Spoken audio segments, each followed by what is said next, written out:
noches, gracias por la sintonía.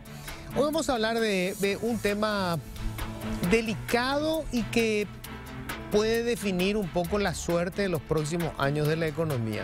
Ustedes saben que siempre tiene un impacto enorme en el crecimiento económico de un país la inversión en obras de infraestructura, por el volumen que se maneja, pero además porque la infraestructura es absolutamente necesaria para que se desarrollen todas las áreas de la economía. Y nosotros tenemos en este momento una situación muy complicada. Hay una deuda que se ha acumulado, o sea, el Estado licita obras, hay empresas privadas, constructoras, que obviamente también hacen una inversión para ejecutar esas obras, pero hay deuda que se ha acumulado y además estamos llegando al límite de cómo financiamos las obras públicas. En Paraguay la obra pública se ha financiado principalmente con endeudamiento, no con impuestos. Y estamos llegando al límite de nuestra capacidad de endeudamiento. ¿Cómo vamos a hacer en el próximo quinquenio o en la próxima década? Y cómo además todavía hay mucho por hacer en materia de inversiones en infraestructura. De eso vamos a hablar, de la coyuntura y de la proyección. Y ya les cuento, estamos nosotros hoy con el viceministro de Administración y Finanzas del Ministerio de Obras Públicas, Carlino Velázquez. Hola Carlino, ¿cómo estás? Buenas noches Luis, buenas noches a la teleaudiencia, a Diego también y a las órdenes. Charlemos un poco de algo que no da tanto gusto, pero bueno, la deuda. Hay que hacerlo. Diego Lamar es directivo de la Cámara Paraguaya de la Construcción. Diego, ¿qué tal? Buenas noches, Luis. Buenas noches, Carlino, y a la audiencia. Muchas gracias por la invitación. Bueno, primero, ¿cuánto es ustedes que tienen registrado de deuda hoy? ¿Cuánto es lo que la deuda al Estado?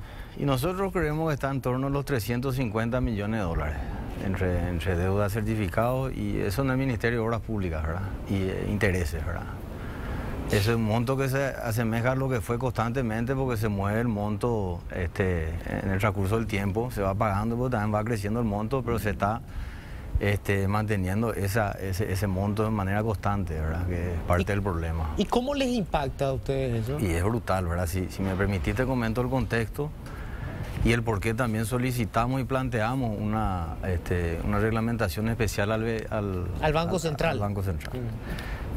Nosotros vimos que el Banco Central en inicio del año pasado, en enero, sacó una reglamentación específica para el sector que ellos llaman de la producción, que sería el agro, en función de lo que poco que llovió y qué sé yo. Claro, el problema de la sequía. Nosotros ya el 5 de julio del año pasado, el 2022, planteamos algo similar, en función de la falta de cobro que tuvimos después de todo lo que significó el COVID en la economía nacional y lo que implicó, ¿verdad? Nosotros tenemos unos años históricos de ejecución en el cual invertimos y nos preparamos y generamos deudas en las empresas, en activos que son equipos, aparte de capacitación y sumar un montón de personal a la estructura para poder llevar a cabo las obras. Siempre tenemos alguna deuda de capital operativo en el sector financiero por retraso o lo que sea, en el orden normal del ministerio, ¿verdad? Y se generó tanto atraso que después surgió una nueva herramienta que al principio nos pareció buena, que es la cesión de cobros, ¿verdad? Entonces yo le digo al banco, mira, el día que cobre, descontame a esta tasa, el banco te da 5% en guaraníes. Entonces el banco te adelantaba en función de un certificado que él iba a cobrar, de una factura realmente, ¿verdad? Todo lindo, empezó con 5%, el banco suponía que en un año iba a cobrar, entonces a vos te hacía una quita, ponerle 100 millones, bueno, toma 95, te guardo 5, si se cobra a los 6 meses, hago el cálculo y te devuelvo la diferencia en el ajuste del tiempo al cual se cobró. Muy bien, funcionó así, pero es como un remedio que se volvió caro y nos hicimos adictos, ¿verdad? Entonces, al final, el hecho de que no pague a tiempo el Estado genera un montón de problemas que ya hace rápido y todos sabemos, ¿verdad? 300.000 empleos directos, la cadena es enorme nuestra, ¿verdad? Y estoy hablando de proveedores de equipos, servicios, comida, casinos, las obras, un montón de gente trabajando atrás. Y todo se viene resintiendo hace un tiempo, ¿verdad? Entonces, ¿qué pasó con esta herramienta? Se volvió cara. Hoy en día, el banco, suponiendo que iba a tardar un año en cobrar como máximo, hay certificado de 14, 16 meses, 18. Entonces se pasó de vuelta. ¿Qué pasa? Ahora no tienen del certificado del cual descontarte la diferencia y tenemos que aparte de estar atrasados en esos otros tipos de créditos que tenemos de activo, capital operativo, que estamos preparados para ese nivel de ejecución, tenemos que sacar plata en nuestro bolsillo y poner adelantado 6 meses, pero ya no a 5%, a 13, a 14 con esos bancos, ¿verdad? Entonces eso agrava aún más nuestra situación financiera, ¿verdad? ¿Qué le pedimos al BCP y lo que obtuvo el otro sector de la producción en enero? Visto que nosotros teníamos un año, el año pasado, nosotros pedimos en julio, ¿verdad? Era más o menos agosto, septiembre, hasta todo el 2023, pedimos hasta diciembre del 2023. Las mismas consideraciones que se tuvo, que sería, digamos, que el banco... Que no te reclasifique por atrasarte. Vos sos un problema para el banco y se complica todo, ¿verdad? Entonces vos le sos caro en la previsión, puede pasar de categoría 1 a 2. Claro. El banco sencillamente te dice, ¿sabes qué? Claro, te voy a cobrar el doble o el triple de interés. O te va cortando aquí y allá y la cadena va sufriendo. No es solo la empresa constructora, eso es lo que hay que entender, ¿verdad? De repente nosotros canalizamos un montón de estos problemas sin querer a los otros eslabones de la cadena, ¿verdad? Eso pasa.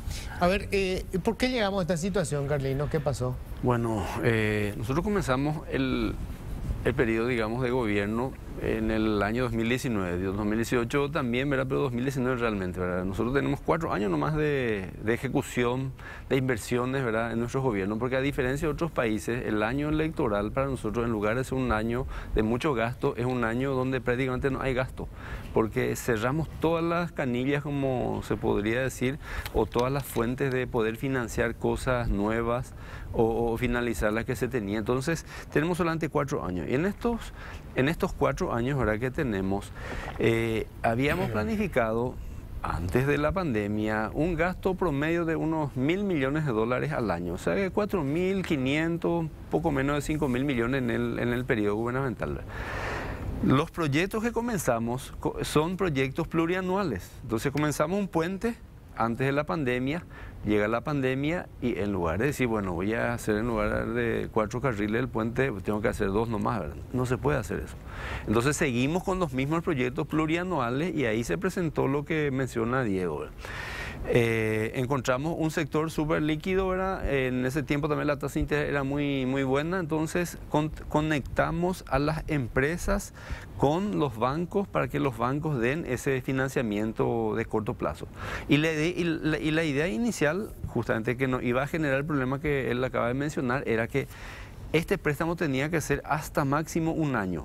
Antes de los 1 año, el banco ya tenía que haber recuperado su plata, digamos, de lo que nosotros le pagábamos, el fisco nos pasaba los recursos y todo el mundo felices, ¿verdad? Entonces, la misma empresa recupera parte de los intereses que ya paga anticipadamente y seguimos con el procedimiento, ¿verdad?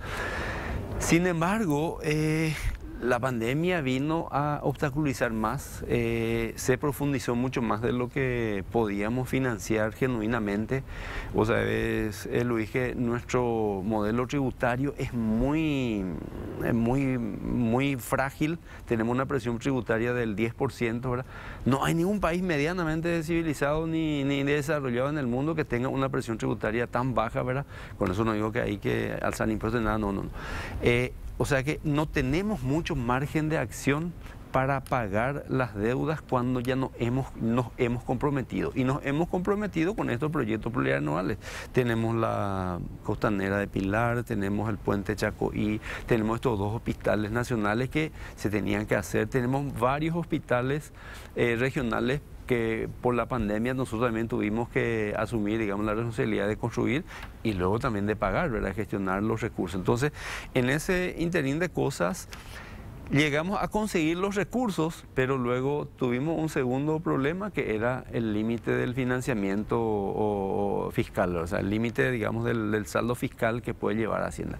Y ahí es donde tuvimos algún problema el año pasado, empezando ya en realidad el año antepasado, fines del 2021, nosotros cerramos la caja del fisco con efectivo, pero con deuda también con nosotros, ¿verdad? Eso que generó que se pudo haber cumplido el saldo fiscal, el saldo fiscal, pero tenemos que pagar en el 2022 intereses moratorios que son mucho más altos de los que nosotros estamos pagando por esos préstamos. Entonces, tenemos que organizarnos también como gestión pública y ver hasta qué punto yo puedo, entre comillas, respetar el saldo fiscal si es que tengo financiamiento. Y como esa ley de responsabilidad fiscal no está reglamentada, el ministro simplemente dice, bueno, ya llegué al 2.99% del déficit, ¿verdad? Si dejo de gastar. Dejo de pagar. Dejo de pagar. Y la caja se queda en el Banco Central o en los organismos multilaterales que tenemos y no pagamos. Entonces, eso le genera un problema a nuestros proveedores que, por otro lado, ahora tienen que pagar anticipadamente los intereses a los bancos con una tasa también de interés al alza. Recordemos que cuando comenzó el procedimiento de cesión de facturas, la tasa de interés era extraordinariamente baja porque el Banco Central, para alentar la economía... Teníamos una inflación bajísima. Sí. El año pasado la inflación se fue hacia arriba y el Banco Central empezó a alzar la tasa. Y estas tasas se asocian con las tasas de política monetaria. Por lo tanto, la tasa hoy día es mucho más alta. Entonces, se va a recuperar. Las empresas van a recuperar. Pero el problema es que entre un día y otro, es como decir, ¿sabes? Que dentro de 15 días voy a tener mucha comida. Pero yo tengo que vivir hoy, mañana y pasado, ¿verdad? No puedo esperar 15 días, ¿verdad? Entonces, ese es el problema que estamos teniendo hoy día, que vamos a tener el financiamiento luego, pero hoy las empresas ya lo están requiriendo. Mira, yo pedí informes a algunas fuentes, ¿verdad? Y me dice, por ejemplo, desde Hacienda, de octubre del 2022 a febrero del 2023, el Ministerio le transfirió 400 millones de dólares para pagar obras al Ministerio de Obras Públicas. Sí. Supuestamente la deuda entonces era de 300 millones. Según la vialera, la deuda sigue siendo de 300 millones. ¿A dónde fueron a parar esos 400 millones de dólares? El año pasado nuestra ejecución fue de 834 millones de dólares, de los cuales presupuestariamente movimos 641 millones de dólares. Y está pagado ahí, ¿verdad? Tenemos proyectos que son plurianuales y los proyectos plurianuales se autorizan este año, por decir un número, 300 millones de dólares, pero lo ejecutamos en 3 años, ¿verdad? Y así, ¿verdad? Hay otros proyectos, ¿verdad?, que son también plurianuales, la mayoría, para no decir todos. Entonces, así como pagamos 400 millones de dólares, así como dijo Hacienda, la vida no termina ahí, ¿verdad? Se sigue construyendo, ¿verdad? No podemos parar ninguna ruta, no podemos parar un puente. Y en todos esos casos hay que pagar un adelanto para iniciar cualquier obra. Ya se pagaron los adelantos. Los adelantos ya están todos pagados, ¿verdad? Nosotros no tenemos proyectos grandes nuevos. Estamos sí terminando los proyectos que son emblemáticos para el gobierno y que hay que pagar los certificados en realidad, ¿verdad? Ya mencioné, ¿verdad? La costanera de Pilar, tenemos el puente Chacorí. Crece la deuda, o sea, digamos, se va pagando porque hay nueva deuda, porque hay obra que se va haciendo, la medida que se ejecuta hay que pagar. Sí. Pero entonces tenemos un problema financiero de fondo. Y tenemos un problema financiero de fondo que en realidad tiene que ir decayendo en el tiempo, ¿verdad? Si el año pasado, así como mencionaste, ¿verdad?, teníamos una deuda en torno a 300 millones de dólares, no estamos bajando de eso porque lo que entra en caja, entre comillas, en el Ministerio de Obras Públicas también usamos para pagar, ¿no es cierto?, ¿verdad? Y lo hacemos en la medida en que el fisco también recauda el financiamiento, ¿verdad? Porque en realidad, así como mencionaste al inicio, la deuda no se paga con fuente 10, pero con los impuestos se pagan las amortizaciones de la deuda. Sí. Pero los proyectos se financian con deuda sí, pura. El año pasado tardamos mucho tiempo para conseguir el financiamiento que necesitábamos, ¿verdad?, que teníamos ya autorizado.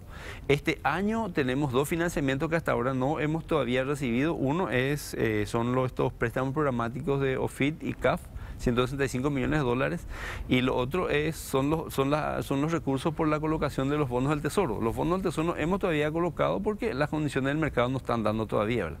Entonces, con eso también se va a ir, digamos, haciendo el rollover de la deuda de tal manera no a pagar todo, porque en realidad no se espera que el gobierno, que tiene un horizonte de vida infinito, Sí, no, tenga que claro, pagarlo. el tema es que la rueda siga girando. Exactamente. Pero le quiero preguntar ahora, Diego, la rueda. El problema, claro, se le va achicando a ustedes digamos, la cinta de la rueda, Claro, ¿verdad? La cadena. Sea, para cerrar un poco, nosotros nos reunimos 2 veces con la gente del Banco Central para cerrar el tema anterior. Una vez con superintendencia y desde diciembre estamos atrás del presidente del BCP, no tenemos retorno. ¿Y qué dice el presidente del Banco Central? O sea, ¿por qué sí se concedió para sojeros y para los productores primarios y no para estamos atrás, ¿verdad? Porque realmente la situación ya merita alguna medida de ayuda mientras nos pagan, porque como vos decís, esto no es normal y meterle a un jugador como los bancos, hacer sesiones siempre, no es negocio para el Estado, ¿verdad? O sea, fíjate... volviendo a lo del déficit fiscal, y a nosotros nos parece un poco que se debería entender mejor y aclarar lo respecto al tope, ¿verdad? Al no estar en el radar un montón de deuda, ¿verdad?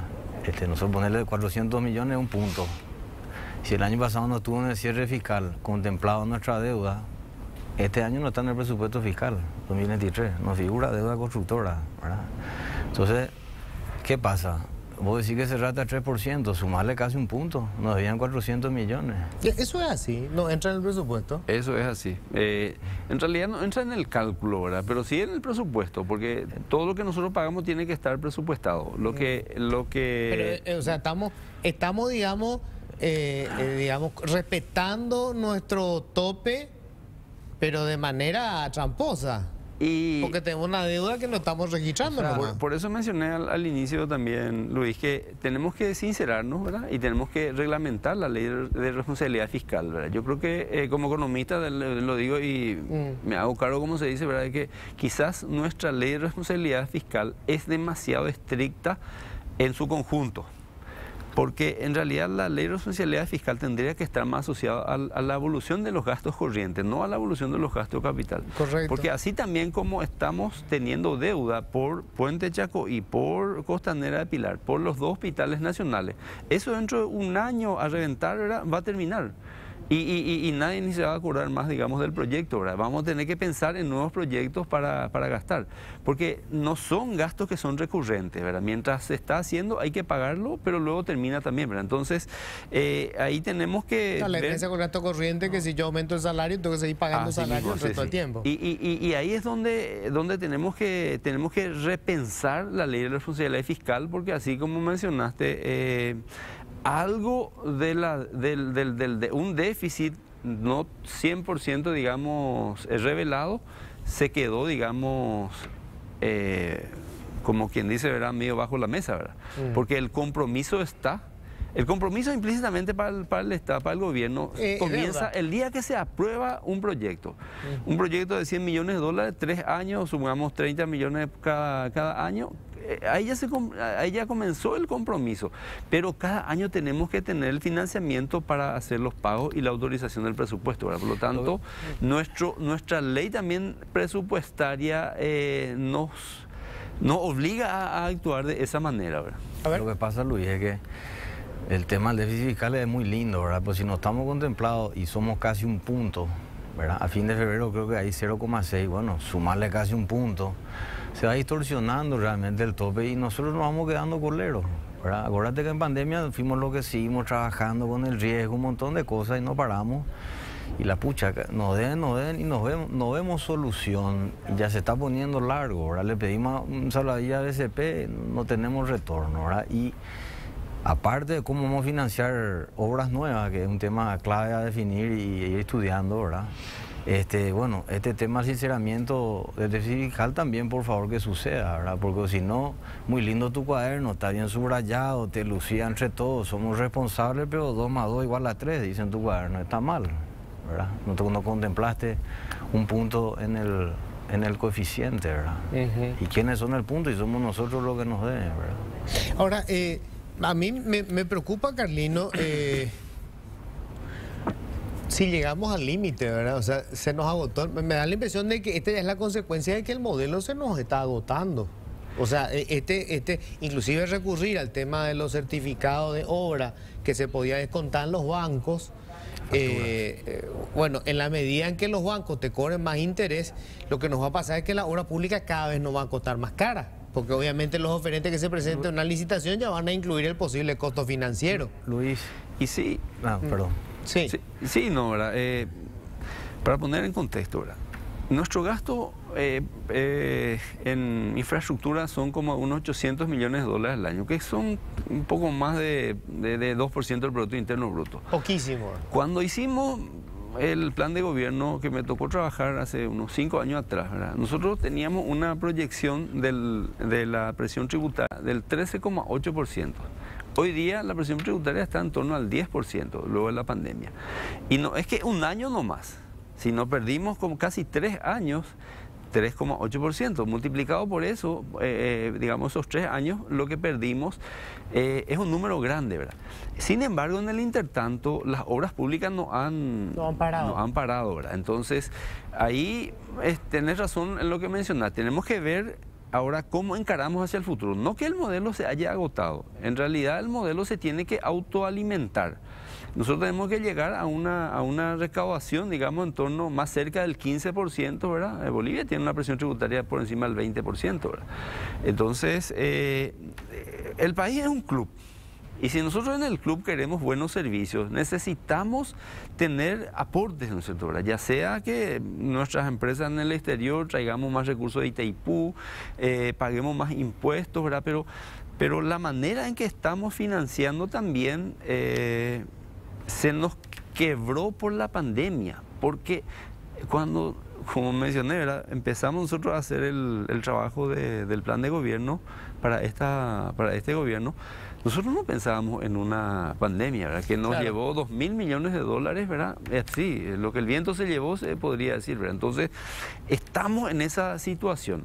Ahora, el haber introducido a los bancos del punto de vista del gobierno significa, digamos, tener una visión macro de la cosa, ¿verdad? Ahora, lo que dice, lo que cuenta Diego es una visión más micro, ¿verdad?, a nivel de cada empresa. Muy lindo tu número, ¿verdad?, que los bancos van a financiar, luego vamos a recuperar el dinero. Pero ahí también pasa lo que mencioné hace rato. Dentro de 15 días vamos a tener la comida, pero yo necesito comer mañana. Claro. Entonces, ahí es donde tenemos que encontrar, digamos, la solución a corto plazo para que no se corte esta cadena de pago, especialmente entre las empresas más pequeñas. Nosotros vemos a corto plazo, bueno, un montón de vueltas. Primero, en el contexto, en el ambiente, hay un cuco sobre la deuda que nosotros pensamos un poquito diferente, porque depende para qué use la deuda, puede ser válido seguir endeudándose poco, mucho, lo que sea. Podemos discutir eso, pero cuando damos vuelta en emitir un bono y nos peleamos por medio punto para salimos como el año pasado en mayo y después arrugamos la venta porque no se da el 0,002 que queremos,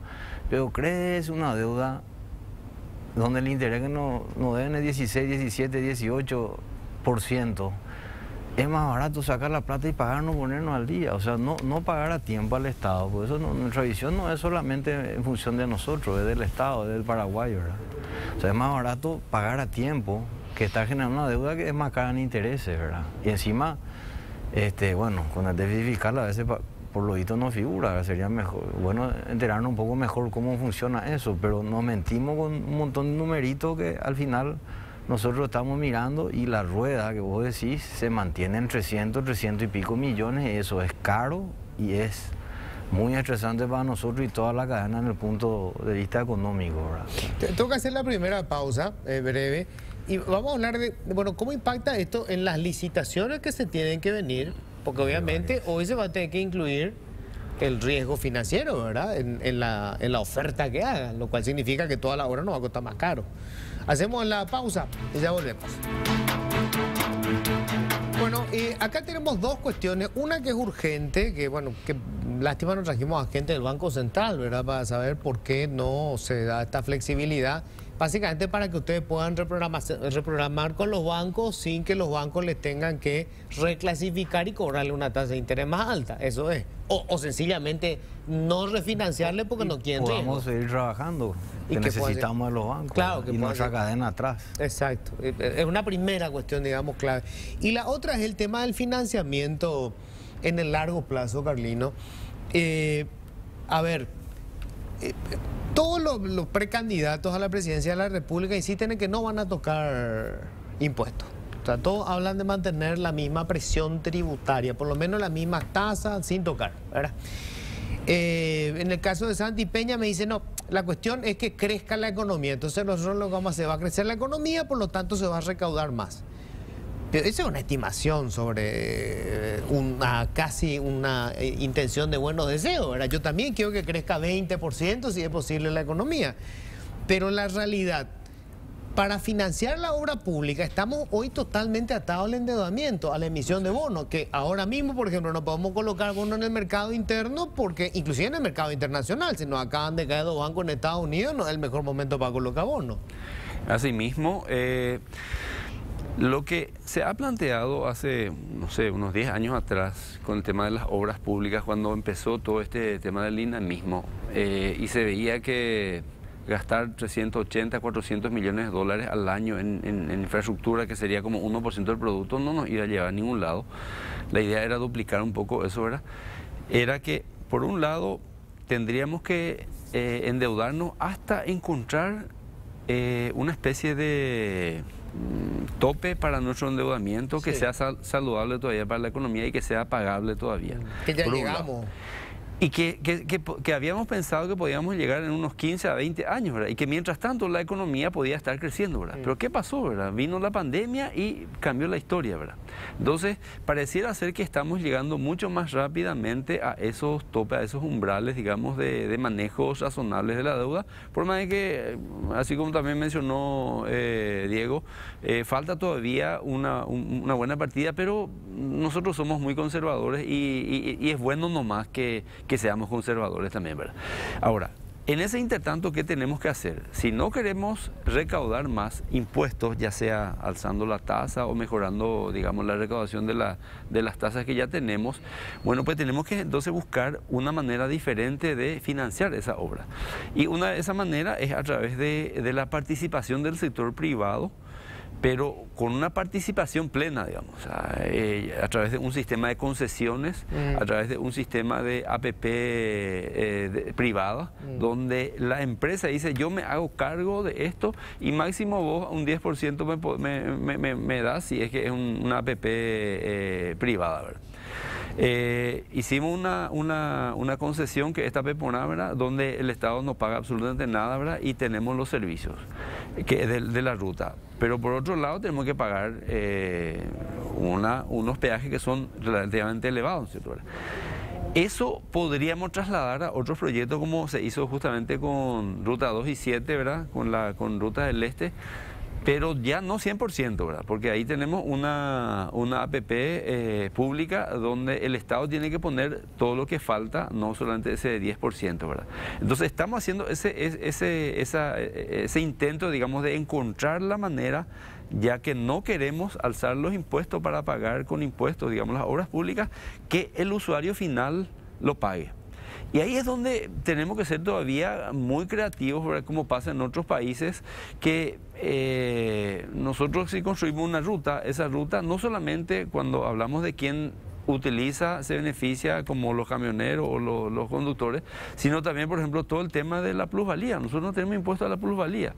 En el Chaco estamos haciendo muchísimas obras que no tienen ese retorno, por ejemplo, ¿verdad? Porque nuestra legislación no prevé, ¿verdad? Entonces, ahí es donde estamos medio se están agarrando en la cabeza algunos que escuchan plusvalía y dicen, uy, tenemos un viceministro comunista. No. Pero a mí me parece muy lógico. O sea, lo que vos estás diciendo es, a ver, si yo me voy y hago voy a esta ciudad del este, ¿verdad? Voy a esta ciudad del este, en calidad de turista nomás, yo no estoy ganando nada con eso, pero el que hace el transporte de soja y que gana plata con esa actividad, no está pagando un impuesto adicional. La utilidad que le genera el uso de la ruta no provoca un impuesto adicional que, digamos, él tiene una plusvalía, un ingreso adicional que yo no tengo. Así es. Y usamos la misma ruta. Así es. Entonces, pero no digo con eso que hay que hacerlo tampoco, ¿verdad? Pero lo que quiero mencionar más es que estamos haciendo muchas obras que genera, digamos, aumentos brutales en la riqueza, tanto en stock como riqueza, digamos, de lo que yo tenía. Si yo tenía un terreno que valía 100 millones, ahora mi terreno vale 200 millones, ¿verdad? Pero de eso no participa el Estado. Por lo tanto, tenemos ese tipo de problemas que es muy difícil de solucionar, y la única manera de hacerlo es a través del peaje, a través de la tasa, de una tasa que vamos a usar. Pero para eso tenemos que cobrar no 5.000 guaraníes como nosotros hoy día estamos cobrando en las rutas nacionales, tenemos que cobrar 50.000 guaraníes, ¿verdad? Que tampoco es la solución. Por lo tanto, en el tiempo necesariamente vamos a tener que migrar de un sistema donde el sector público financia 100% a un sistema donde cada vez el sector privado va a tener que, entre comillas, poner más plata, ¿verdad? Pero eso significa cobrar más. Cobrar más peaje, que ya que no quiero cobrar impuestos, tengo que cobrar más peaje. Porque lo que no se debe dejar de hacer es parar con las obras. Eso no tenemos que dejar de hacer. Porque esa va a ser la condena para el país. A ver, le quiero escuchar a Diego. Bueno, los últimos 15 días tuvimos 2 reuniones, los principales gremios de la construcción, con los 2, digamos, principales candidatos, que son Peña y Alegre, donde nosotros estamos siempre ávidos de poder plantear y participar de las decisiones. Nos encantaría tener algún espacio en la Secretaría Técnica de Planificación o lo que sea, porque somos parte del sector, ¿verdad? Bueno, dentro de los planteos, por supuesto que hay un menú de problemas o tipos de obra, y algunas son sujetas de algunas soluciones y hay que hacer una con flecha, ¿verdad? APP es excelente, pero tenés un conjunto de obras y servicios viables, rentables para el sector privado, que son apetecibles, de números grandes, y te sacan de problemas: aeropuerto, hidrovía, algunas vías principales como ahora, qué sé yo, Carapeguá, Ñemby, o sea, pero después tenemos un montón de otras necesidades en obras que no van a ser sujetos, no vamos a sacar en APP y vamos a tener que seguir endeudándonos, ¿verdad? Entonces, también entra la receta seguir endeudándonos. La forma más inteligente está el tema de recaudación de impuestos, pero también hay otras cuestiones que madurar que podrían ser interesantes, que son medio combos y tienen que ver con la formalización y la reforma del sistema de pensiones, ¿verdad? Si nosotros logramos tener un ahorro a largo plazo en Paraguay, que invierta en infraestructura en Paraguay, ¿verdad? Nosotros tenemos el problema de IPS, que dentro de poco creo que hay que ya poner plata para los pensionados. Y hoy el cuentapropista, imagínate, nosotros, los emprendedores, no somos sujetos al IPS, ¿verdad? Le pagamos el IPS a un montón de empleados, pero nosotros no podemos estar en la pensión. Pues hay que ser un poco inteligente y encontrarle la vuelta. Hay gente especializada en eso. De manera que sea interesante formar parte y formalizarse siendo parte de una pensión que voy a tener. Hay un montón de cuentapropistas que deberían tener un seguro, debería ser interesante, y bueno, ese capital se puede usar para obras también después, ¿verdad? Esa es una herramienta. Pero hay otras opciones que madurar, como son impuestos por obras, ¿verdad? Hay sectores del país, te voy a tirar un ejemplo, ahora voy a agarrar billetes y se rompe la ruta, esto trae un montón de puertos, industrias crecieron. Che, le vamos a subir un poco el impuesto, pero mira, acá queda en tu barrio, te vamos a hacer 4 vías de hormigón, te vamos a sacar un colegio técnico en soldadura y mecánica que le va a servir a usted. O sea, no hay una sola solución para todos los problemas que tenemos, y con un poco de estudio, de traer experiencia de afuera y de ganas, creo que se pueden lograr nuevas formas de financiamiento. Y en eso estamos los gremios que fuimos, Capaco, Cavialpa, Secoel, que son los electromecánicos, porque hay mucho para hacer también en su sector, la Cámara de Consultores y la Asociación Paraguaya de Carreteras, ¿verdad? Todos juntos nos unimos un poquito a poner propuestas de solución, y es un tema clave, ¿verdad? Y Carlino, vos, bueno, como técnico, ¿hace cuánto que estás en el Estado? Más de 30 años. Bueno, estuve en el Banco Central varios años también. Sí, yo te recuerdo del Banco Central. Sí. Digamos, ves que la clase política, acá hay que ser menos ortodoxo también. O sea, yo creo que hay como mucho miedo de hablar de algunos temas. Si hablamos de impuestos se vuelven todos locos, y no hay que desesperarse. O sea, digamos, hay que ver qué aporta cada sector. Obviamente no le puedes cobrar a alguien que no está ganando, pero si estás ganando haciendo usufructo de un bien público, como por ejemplo una ruta, bueno, es lógico que pagues algún impuesto más. Eso que acabas de decir es cierto, ¿verdad? Los técnicos no queremos hablar de ciertas cosas que son un poco complicadas, ¿verdad? Y hablar de impuestos, ¿verdad? Hablar mismo del gasto público, porque pareciera ser como que acá en Paraguay hay ciertas ideas, digamos, ya instauradas. Los impuestos nunca hay que tocarlos para arriba. Uno. Segundo, el gasto público siempre es malo. El gasto corriente, pero uno mira el gasto corriente, por ejemplo, y encuentra que casi el 80% del gasto corriente se lleva a tres instituciones, ¿verdad? Sí, educación, salud y fuerza pública. Que en realidad no vamos a poder tampoco, o sea, no vamos a recortar. No vamos a poder recortar, tendremos que incrementar ahí. El Ministerio de Obras Públicas tiene 4.000 funcionarios y nosotros prácticamente no recibimos recursos del Estado de impuestos para pagar los salarios, ¿verdad? O sea, como que nos autoadministramos con el tema de la recaudación de los peajes. Entonces, hay muchas cosas que tenemos que poner sobre la mesa a nivel del presupuesto y decidir. Y el problema no es grande. Y porque el problema no es grande, es que muchas veces seguimos subsistiendo o conviviendo con ese problema, porque nuestro problema es 0,5% del Producto Interno Bruto al año, que son 200 millones de dólares, que de cualquier lado sacamos, ¿verdad? Pero si queremos dar un salto, digamos, de nivel en calidad, ya sea en infraestructura, ¿verdad? O en calidad, digamos, del gasto público, de los servicios que vamos a prestar, necesitamos sentarnos y ponernos de acuerdo, ¿verdad? Y ustedes, los periodistas especializados en estas cosas, ¿verdad? Son claves, ¿verdad? Para decir, sí, conviene que recaude 2% más del Producto Interno Bruto, ¿verdad? Como te digo, ¿verdad? No hay ningún país medianamente desarrollado en el mundo que tenga una presión tributaria del 10% y que tenga la salud financiera, el Estado nacional, digamos, como lo que nosotros tenemos, ¿verdad? Quiere decir que somos extraordinariamente buenos para administrar esos pocos recursos que tenemos, ¿verdad? Ahora, pedir más que eso, digamos, al Estado también es muy complicado, ¿verdad? En estos días se habló del tema de salud, ¿verdad? En tema de salud nosotros hemos hecho muchísimas inversiones en esta administración, ¿verdad? 2 hospitales nacionales que eran más que necesarios, ¿verdad? Quizás necesitamos otros 2 más a nivel país, ¿verdad?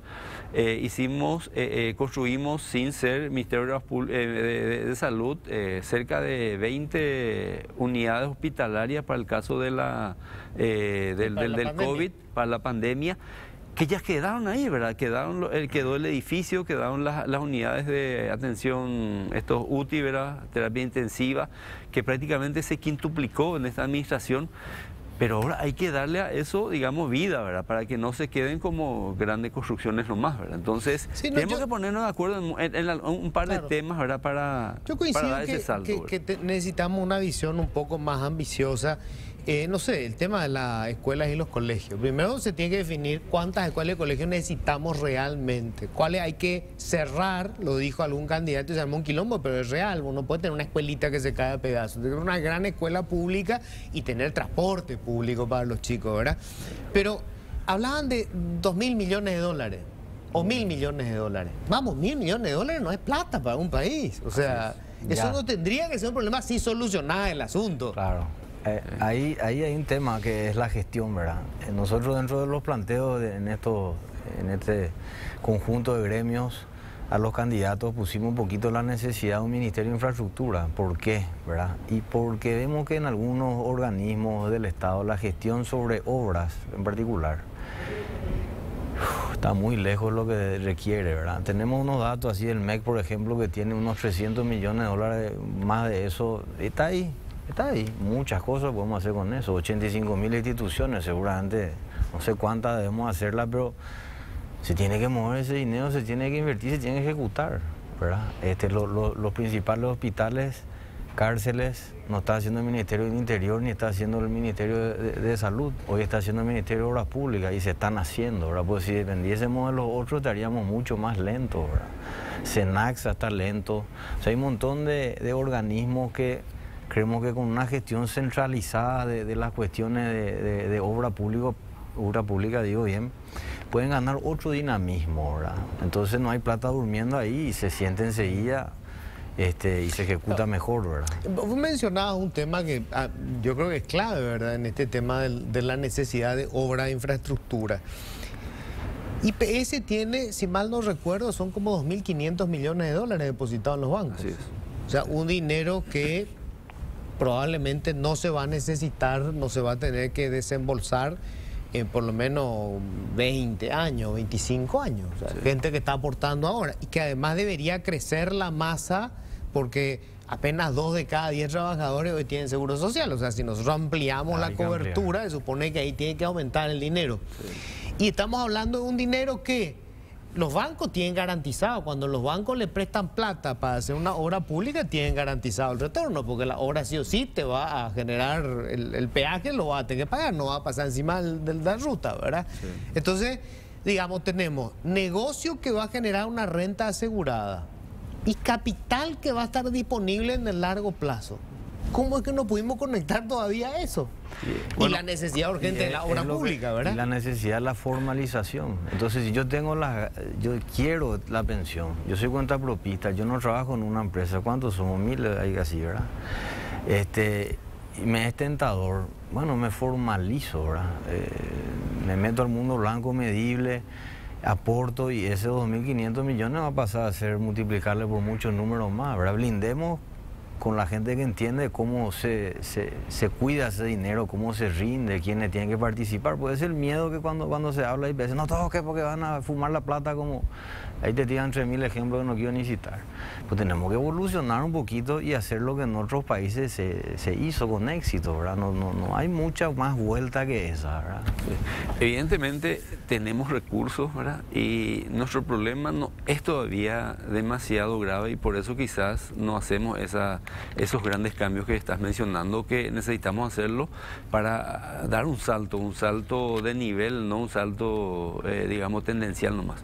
Entonces, caso, por ejemplo, de la seguridad social, necesitamos hacer una reforma. Hace un par de años atrás, te acordarás, Luis, que se propuso una ley, ¿verdad?, que se tergiversó, ¿verdad? De repente uno hablaba con los amigos y como yo soy del Banco Central, me decían, no, pero lo que dice él, ¿verdad?, se va a robar el dinero. Claro. Están queriendo echar mano al dinero libre. Pero en realidad era totalmente lo contrario, ¿verdad? Era, hoy día cada caja, digamos, previsional tiene su propio sistema de manejo.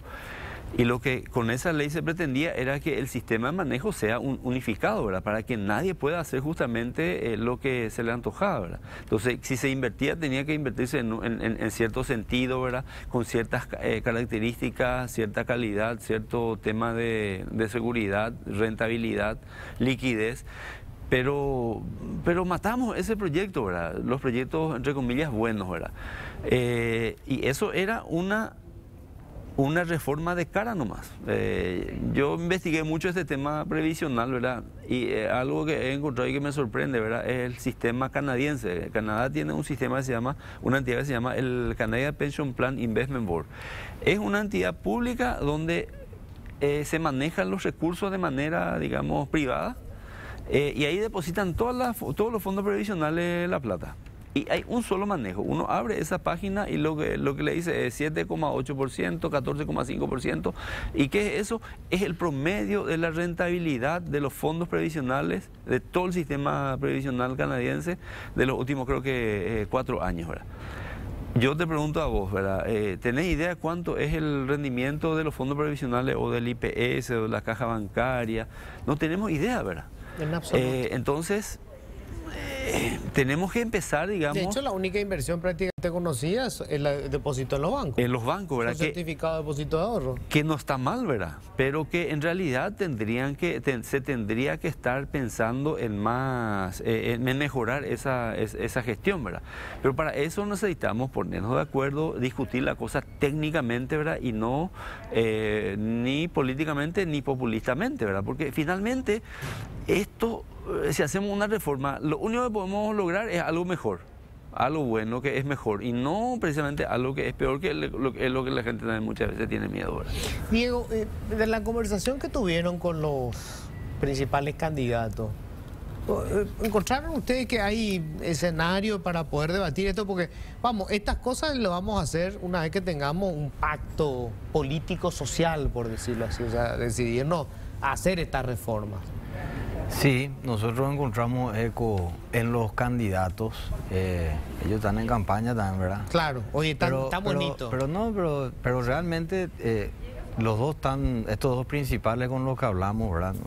Uno fue ministro de Obras Públicas, el otro tiene un bagaje de ministro de Hacienda y los dos conocen, saben, y va a radicar un poquito en la voluntad de participarnos a nosotros. Repito, nosotros nos pusimos a disposición para poder sumar con nuestro punto de vista. Fíjate que de la Secretaría Técnica de Planificación podemos formar parte a lo mejor de alguna idea, de algunos trabajos. Nosotros nos asesoramos con profesionales sobre varios de estos temas y queremos sumar, ¿verdad? Porque realmente es urgente e importante, ¿verdad? Y encontramos eco por suerte en los dos.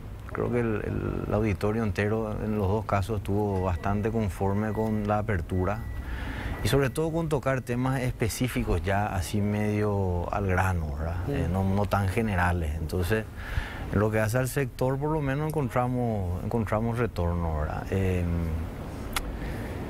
Hoy, por ejemplo, si yo te hago un ejemplo nomás, hay una ley de suministro que ya está lista y falta reglamentarla y nosotros queremos formar parte, por ejemplo, de esa ley, que es una ley que para nosotros es gravitante, va a reemplazar la 2051.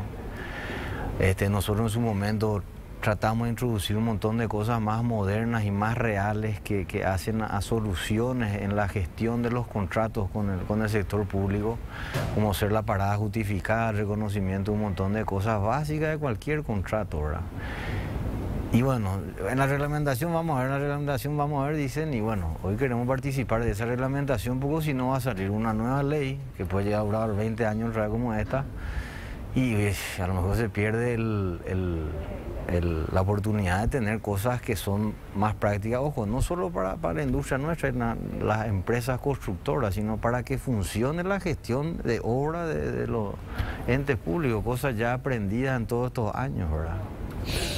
Bueno, todavía vamos a quedar pendiente hablar con la gente del Banco Central, y a ver si esta semana conversamos por lo menos en la radio, porque creo que es un primer paso importante poner sobre la mesa esto, ¿verdad? El tema del financiamiento, la obra pública, cómo hacemos esto en el largo plazo, independientemente de quién gane las elecciones, ¿verdad? Pero nosotros no podemos jamás abandonar el subdesarrollo si no hacemos una fuerte inversión en obra pública. Nos falta muchísimo para inclusive equiparar la región, ¿verdad? Así que esto es apenas un primer paso. Carlino, muchísimas gracias. Gracias, Luis.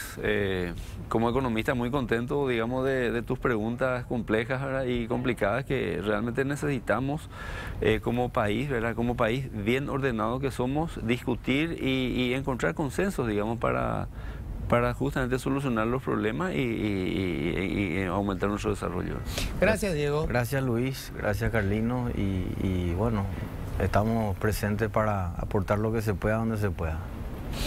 Tenemos que hacer nosotros la pausa. Enseguida voy a estar hablando con Alberto Bernal. Él es director de estrategia de XP Investment, socio de XP Investment, vía Zoom desde Nueva York. Vamos a hablar de lo que fue la caída de dos bancos importantísimos en Estados Unidos. ¿Qué supone esto? ¿Podemos estar ante otra crisis como la que tuvimos, cruzo los dedos, en el 2008, la que tuvimos antes? Bueno, vamos a hablar de eso enseguida.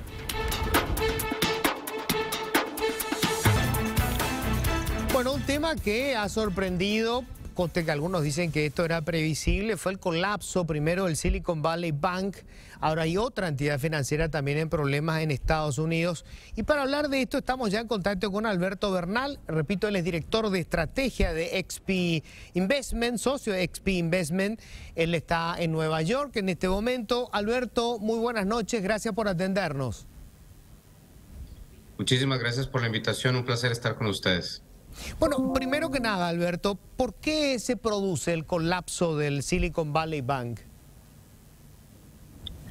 A ver, yo creo que aquí hay un tema bastante técnico, bastante específico. Tuvo que ver con un dato que quizás algunas personas que estén viendo este programa hayan oído. El 2022 fue el peor año de la historia, ojo, de la historia de la humanidad para las inversiones en renta fija, que son bonos del gobierno de Estados Unidos.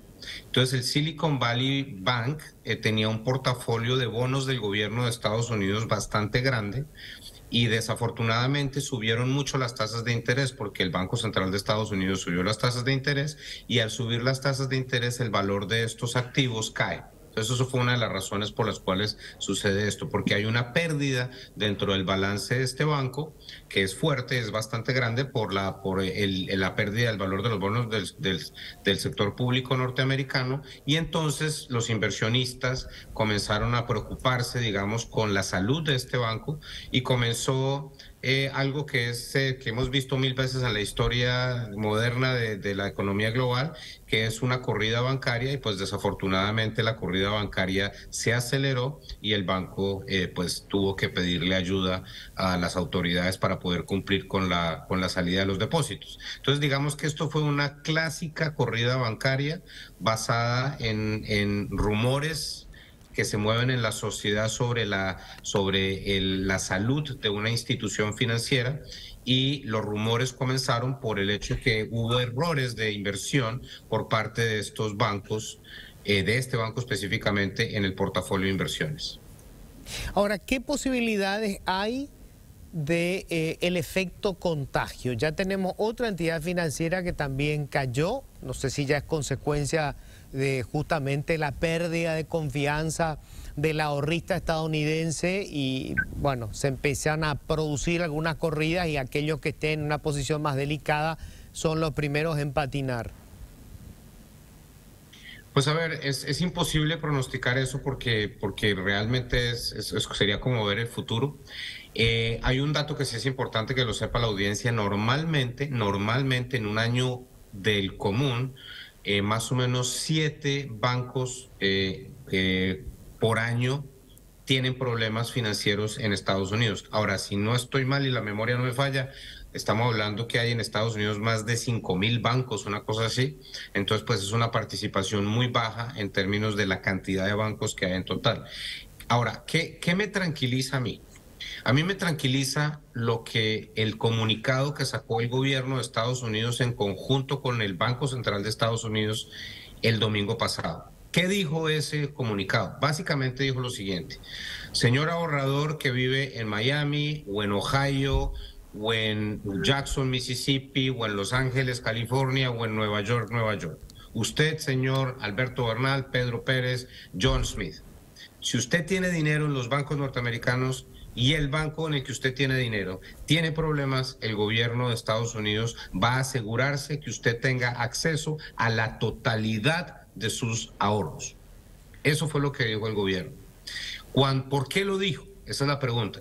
Porque si no lo dice y comienzan las noticias, o hubiesen comenzado las noticias el lunes, en el cual CNN o Fox o CNBC o NBC, cualquier cadena nacional de Estados Unidos, estuviese parada enfrente del banco, del Silicon Valley Bank, y le entrevistan a un señor de 85 años llorando porque no tiene acceso a sus recursos, hasta ahí llegó la confianza en el sistema. Entonces era muy importante asegurarse que todo el mundo tuviera acceso a los recursos. ¿Y cómo agarra al gobierno de los Estados Unidos y a la economía de Estados Unidos esta crisis del Silicon Valley Bank? Pues yo creo que la agarra en una situación totalmente diferente a la del 2008. Hay mucha gente que hace una comparación entre lo que está pasando ahorita con lo que pasó en el 2008. A ver, yo trabajaba en el 2008 en un banco que se llamaba Bear Stearns, que es el primer banco que se quiebra en Nueva York durante la crisis financiera. Yo te puedo decir algo: en ese momento de la situación económica en Estados Unidos y en el mundo, en el 2008, había unos problemas muy serios estructurales dentro del sistema financiero internacional que implicaban que tenía que haber un ajuste estructural muy grande del sector financiero. Yo me transporto al marzo 14, marzo 15 del 2023, esto pasó en marzo 14, marzo 15 del 2008, y no encuentro ningún paralelo desde el punto de vista de la situación estructural del sistema financiero global y específicamente de Estados Unidos. ¿Por qué? Porque Estados Unidos hoy en día tiene el nivel de capitalización del sector financiero más alto de su historia. Nunca jamás en la historia de Estados Unidos los bancos habían tenido más capital. Y cuando los bancos tienen suficiente capital, no debería haber lógica para que hubiesen problemas financieros que generaran pérdidas para los inversionistas y para los ahorradores. ¿Esto puede tener incidencia en la evolución de la economía de Estados Unidos, todavía, digamos, afectada por el golpe que supuso la pandemia, un crecimiento, digamos, muy lento, una recuperación muy gradual? ¿Puede tener impacto y sobre todo las consecuencias políticas para el gobierno del actual presidente demócrata? Sin duda alguna. Yo creo que ahí sí va a haber un efecto. ¿Y de dónde saco yo el argumento para decir lo que voy a decir en este momento? Yo solamente le digo a una persona en la audiencia que piense en esto. Si usted es el presidente del banco First General Bank de Mississippi, no importa, cualquier banco regional, y usted está viendo lo que está pasando en este momento con el sistema financiero de Estados Unidos, lo primero que va a hacer usted como jefe de ese banco es llamar a su fuerza de ventas y decirles: mis estimados, tienen un mes de vacaciones todos ustedes. No quiero que vendan un solo crédito más. Quiero que todo el dinero se quede en liquidez dentro del banco y quiero que tengamos todas las políticas de austeridad posible para asegurarnos que nuestro banco tenga muchísimo capital en caso de que la situación se torne más difícil y haya un ataque especulativo contra nuestro banco. Esa decisión que acaba de tomar el presidente de ese Banco X, entre los miles de bancos regionales que hay en Estados Unidos, lo que implica es que el crédito se va a encarecer más y va a haber menos crédito porque los bancos van a estar mucho menos dispuestos a ofrecerle opciones de crédito a las personas. Y eso implica menor crecimiento bajo cualquier escenario. Entonces, lo que sucedió la semana pasada y el fin de semana implica que Estados Unidos va a crecer menos. Ahora, esto, Alberto, digamos, se suma a algunas políticas, algunas medidas de política monetaria que estaban adoptando en Estados Unidos, sobre todo que tienen que ver con la tasa de interés, porque hoy el problema principal había pasado a ser la inflación, un fenómeno, digamos, poco conocido para el consumidor estadounidense. Exacto.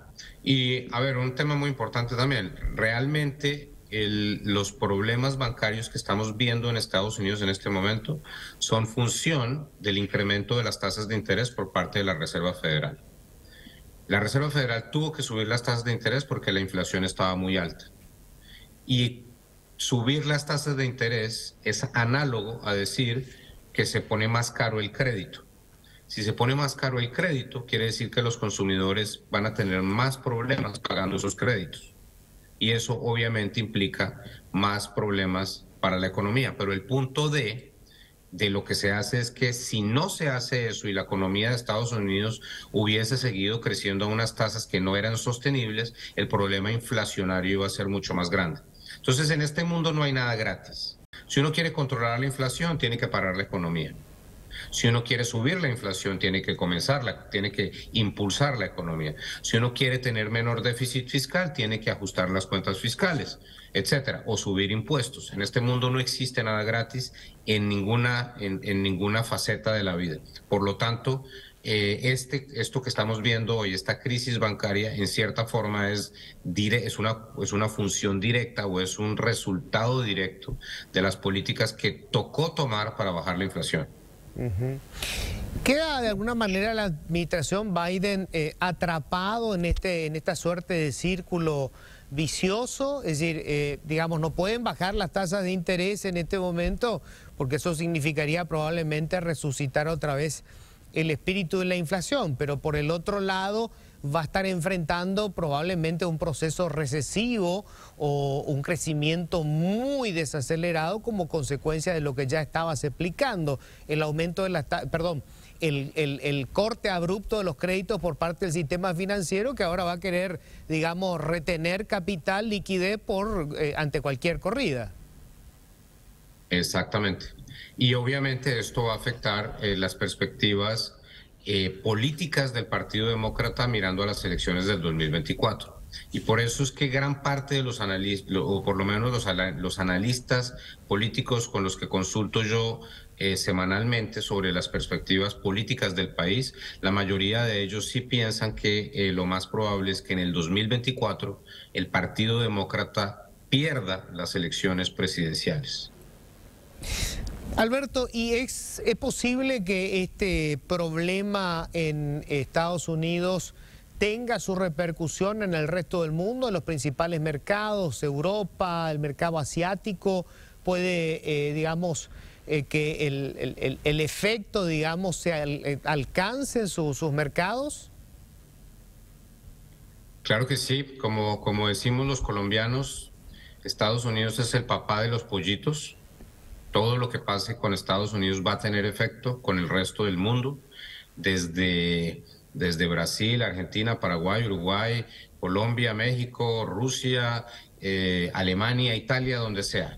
China, todo va a tener efecto porque Estados Unidos es la economía más poderosa del mundo y eso no hay absolutamente nada que hacer. Lo importante es que se está haciendo lo que hay que hacer para tratar de controlar la inflación.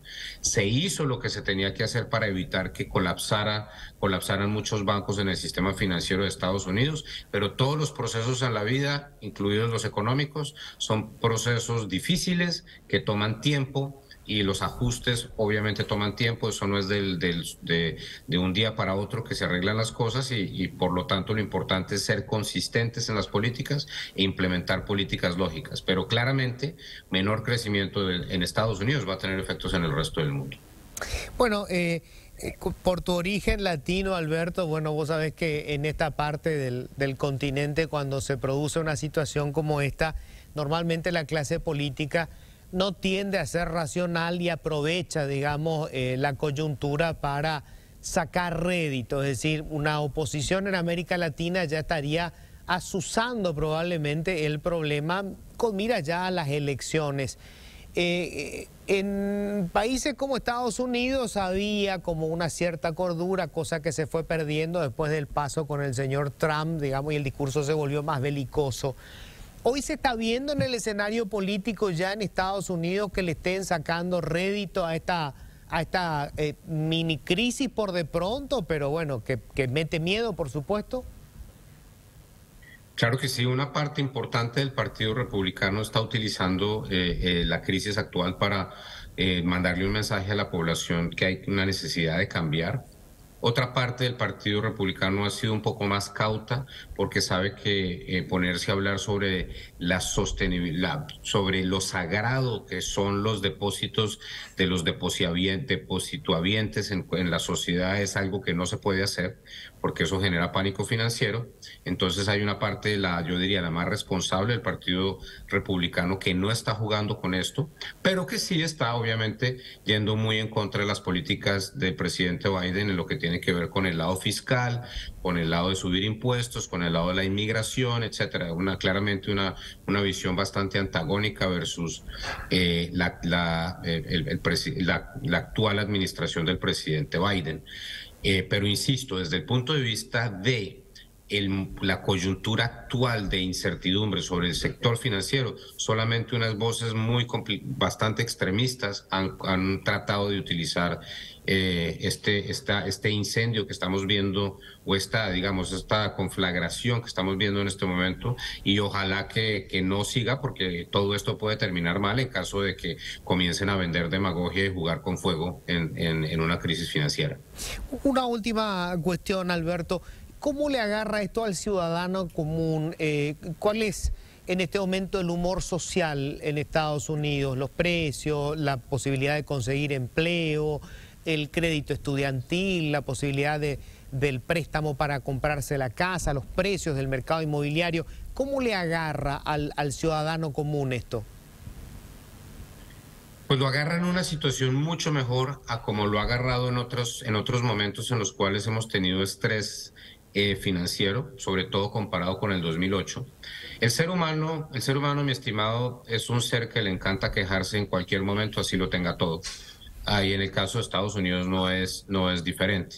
Ahora, yo sí puedo darle a tu audiencia un par de estadísticas para demostrar la situación tan benévola que tienen los consumidores y los trabajadores en este momento en Estados Unidos. Déjame darte estos números.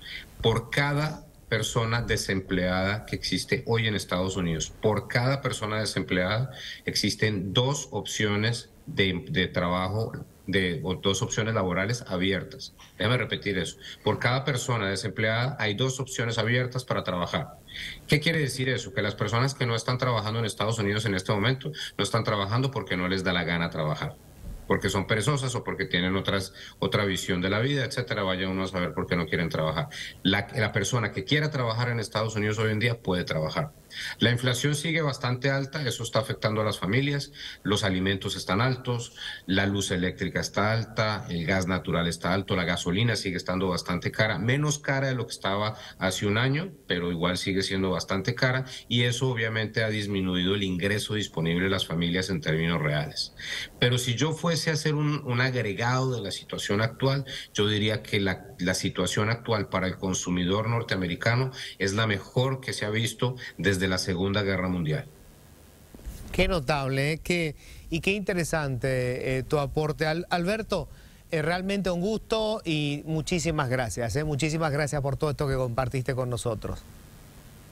A ustedes mil gracias por tenerme en el programa, mil saludos a toda la audiencia. Hasta luego. Alberto Bernal es director de estrategia de XP Investment, socio de XP Investment desde Nueva York. Y qué interesante, ¿no?